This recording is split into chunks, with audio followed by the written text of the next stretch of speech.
Hey there, everyone. Darby Simpson with Grassfed Life. Another Ask a Farmer segment answer for you today. This one coming in from Marissa, who's new to raising pastured poultry. Marissa just got done with her first batch of pasture broilers, and overall, she said she was really thrilled with her results and how they turned out. So, Marissa, great job on raising your first batch of pastured poultry. But she mentioned in her email that she had one exception with her birds, in that she had an instance of what is known as deep pectoral myopathy, or DPM. Now, what this is it something that happens in the muscle of the breast, and it gets damaged. There's a lack of oxygen due to some muscle strain from these large breasted, fast growing Cornish cross birds out on pasture. You can also see this in Turkey, where they get damaged. And wing flapping is thought to be one of the primary causes. Now, more often than not, you tend to see this in a confinement application, a confinement house raising poultry, because farmers go in there. They're picking up all the dead birds. Maybe they're being really loud. Maybe they're mowing outside around the chicken house. You make a whole lot of noise. The birds get scared. They start flapping their wings, trying to run and get away. And lo and behold, you can have this occur. So Marissa's main question is, what can she do to avoid this? When she's producing her birds. And then her second question is, how do you deal with this if it happens to make it to a customer? And Marissa, I'll actually answer the second question first.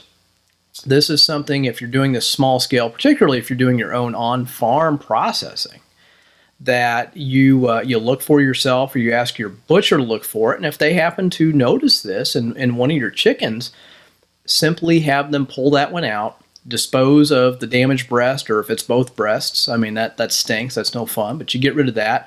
And then you go ahead and you part the rest of that chicken out, and you sell those pieces off.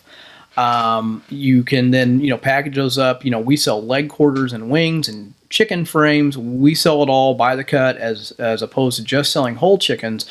So at least you can mitigate your loss there. Now, you're still not going to, turn out great financially speaking on that one bird, but you certainly don't want this product making its way out to the customer. So look for it yourself, or ask your small scale producer that you're most likely using to also watch for this.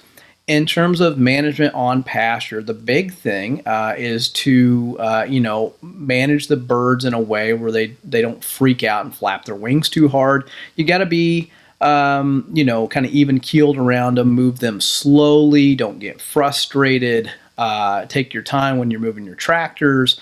The biggest thing, though, that I've seen more than the DPM, which I'll come back to in just a minute, is actually bruising, where we don't get green, but we get purple or deep red, particularly in the wings when we go to load the birds for butcher. This is something that I've had to learn to teach myself the proper way to grab a hold of a chicken, to put it into the chicken crate when we're loading it up for transport. I also have to be certain that my help, if they're the ones in the chicken tractor picking up the chickens, they know how to properly do that. And basically, you're taking this bird and you're grabbing it like a football. You're holding its wings down so that when you put it into the crate, you're not letting those wings flap and get damaged and bruised. That's been the bigger issue that I've seen more recently. And it really does go back to management, particularly when you're loading the birds. So those are a couple of tips. As far as the DPM is concerned, I did have some issues of this early on when I was just using a random Cornish cross chicken from XYZ hatchery. And I tried several different hatcheries, 4 or 5 different hatcheries, and I did have instances of this from those faster growing Cornish cross strains. Now, one thing I want to mention, not all Cornish cross strains are the same. There are some different and slower growing, not really heritage, but kind of a tweener, if you will, between what's called, your typical Cornish cross and something like a Freedom Ranger or a Redbird, which is going to take, 12 weeks to raise. I've had the privilege in the past few years working with 2 different hatcheries, and particularly the hatchery I'm working with now, or they've got a Cornish cross that, it doesn't get done in 7 weeks. It really does need 8 to 8.5 weeks. It's a little bit slower.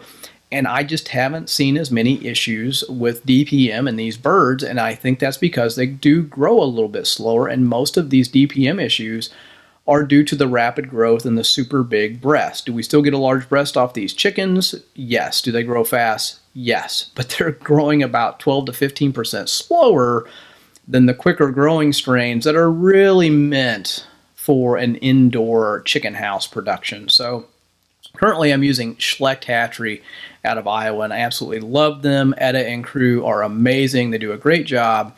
And they've got a bird that just grows a little bit slower, and we've had really good success with them. And honestly, I haven't seen an instance of DPM in quite some time. And I attribute that to the strain of the bird we're using. So I think that's my biggest tip for you, is to make sure you're starting with the right bird.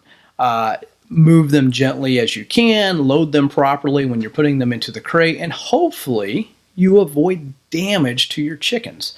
That's one thing you don't want to have happen when you get to the finish line. You've put all the time and money and effort into them, to then have an unsaleable product. That really stinks. So anyway, that's my answer this time around on Ask a Farmer. If you've got a question you'd like for me to answer, shoot it on over to me via email. Send it to darby@grassfedlife.co, and I'll see if I can't get to it for you.